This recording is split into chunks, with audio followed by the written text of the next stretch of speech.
Let's dive a little deeper. Have you ever wanted to know who is working, what they are working on, and more importantly, whether there is enough room to fit in one more thing? Workfront has some amazing features to help answer those questions, but it can also get pretty complicated. There are a lot of moving parts, so we built capacity charting. We present it through a dashboard so it feels like it's part of Workfront. Filter for the data you're interested in, choose a few options, and Shazam. We present a lead page of thumbnails which you can click to navigate into Workfront, or use our dynamic sidebar to jump to the full page version of a particular chart. As sysadmin, you can define the charts of interest, then click the dashboard button to create a dashboard with those settings, and from there simply share it in Workfront with those who need it. Now you might be wondering, what's the catch? Because if it's another Crystal Palace, we are not interested. We get it, and we agree. It's designed to be light touch. All you need is users, schedules, tasks, and assignments. But it also considers roles with percentages and personal time off. And that's it. Likely things you already have. As for the math, our approach is consistent. For whatever time frame you select, we retrieve the planned hours and capacity specified by your filters, grouped at the level of detail you chose. Then we chart it.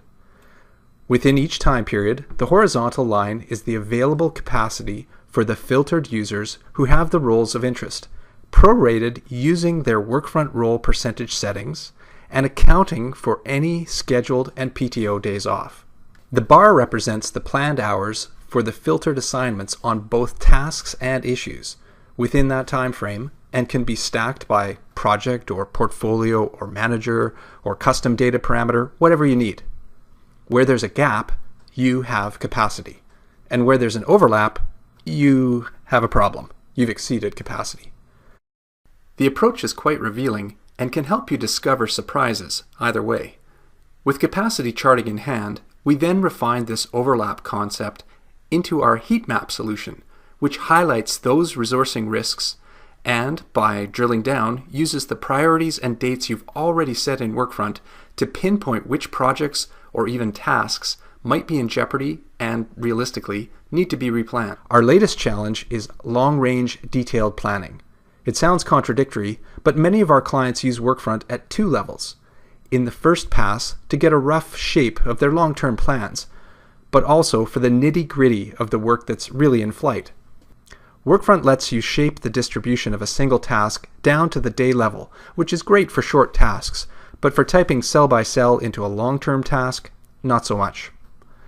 So we developed resource contouring.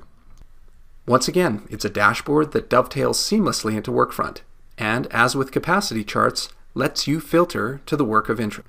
Choose what level of detail to work in, whether months, weeks, or days, navigate to the person or project or role of interest, then simply contour the time as need be. Behind the scenes, we convert and store everything down to the daily level. As near-term plans get closer, you can then switch down to a weekly or daily view and refine it even further.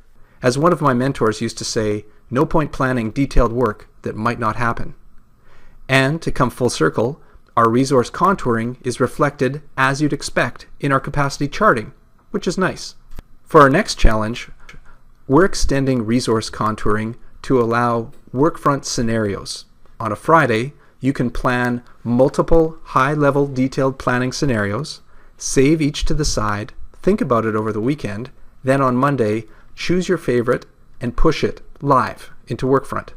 We're pretty excited about it. We've built up many extensions like these over the years, which puts us in a unique position to then help clients who want to take Workfront up to the next level.